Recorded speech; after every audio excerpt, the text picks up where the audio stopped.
All right, let's get right into it. Today, we're going to tackle one of the toughest memory challenges in all of biology. Yeah, I'm talking about the 3 germ layers in embryology. My goal here is super simple, to take this really complex topic and make it so easy to remember, it just sticks with you for good. So, have you ever been there, staring at these huge, long lists of what comes from the ectoderm, the mesoderm, the endoderm, and your brain just feels like it's short-circuiting? If that's you, you are in exactly the right place. It's a classic hurdle for a very good reason. And I'm serious about that. This is something almost everyone struggles with.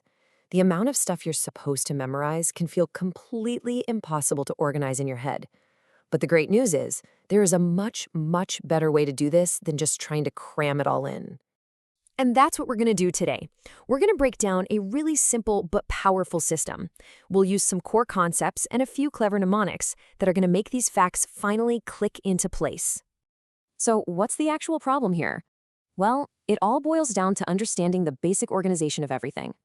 You see, during this process called gastrulation, a tiny embryo forms 3 fundamental layers. Think of these as the master blueprints for every single tissue, every single organ, in the entire body. And here they are, the big 3. Ectoderm, that's your outer layer, mesoderm, the one in the middle, and endoderm, the inner layer. I mean, just think about that for a second. 3 simple instructions, outer, middle, inner, that create all this incredible complexity.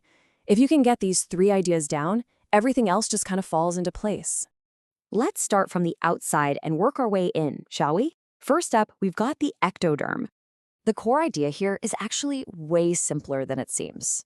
Basically, if a part of your body helps you interact with the outside world or process information about the outside world, it probably came from the ectoderm. So right away, you should be thinking skin and brain. And you can see this play out perfectly with these examples. You've got the epidermis, our literal outer covering, and of course the central nervous system, our brain and spinal cord. But it doesn't stop there. Even the retina in your eye, which detects the outside world, and the adrenal medulla, which gets you ready for fight or flight based on external threats. It all fits. So how in the world are you supposed to remember all of this? Well, here is our secret weapon. The mnemonic is attractoderm. Just think about things that are involved in attraction, the things you use to sense and attract things in the world around you. This little trick neatly wraps up all the high-yield things you absolutely need to know. Okay, let's move one layer deeper and see how the body builds on this. Now we're talking about the mesoderm. So, if ectoderm was about the outside, mesoderm is everything in between. This is the layer that gives us our structure, our support, and crucially, our ability to move.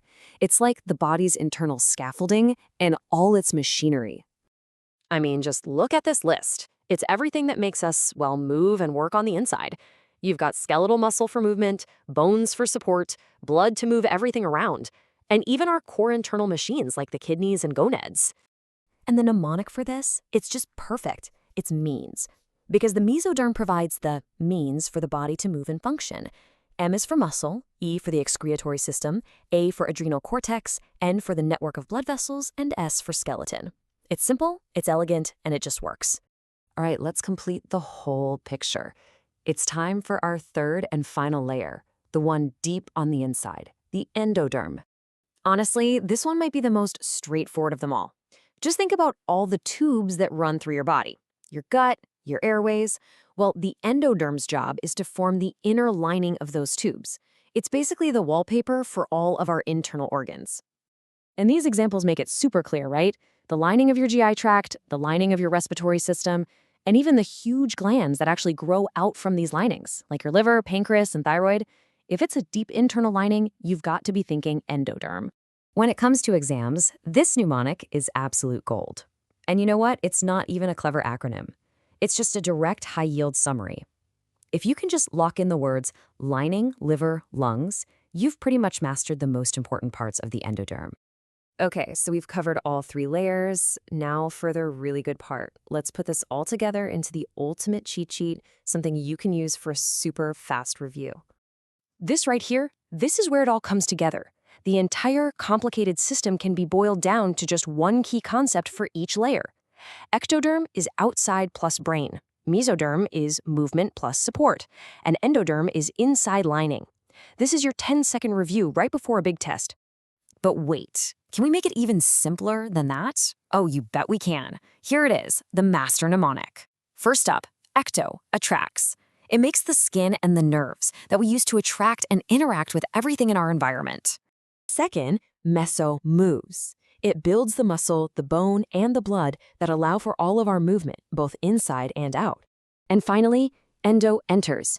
It forms the lining of our digestive and respiratory tracts, where things like food and air enter and pass through our body. Attracts, moves, enters. That's really all you need. And that just leaves us with this one kind of amazing final thought. From just 3 incredibly simple instructions, an outer layer, a middle layer, and an inner layer, all of the stunning, breathtaking complexity of a human being is created. It's just a powerful reminder of the beautiful simplicity that's so often hiding at the very heart of biology.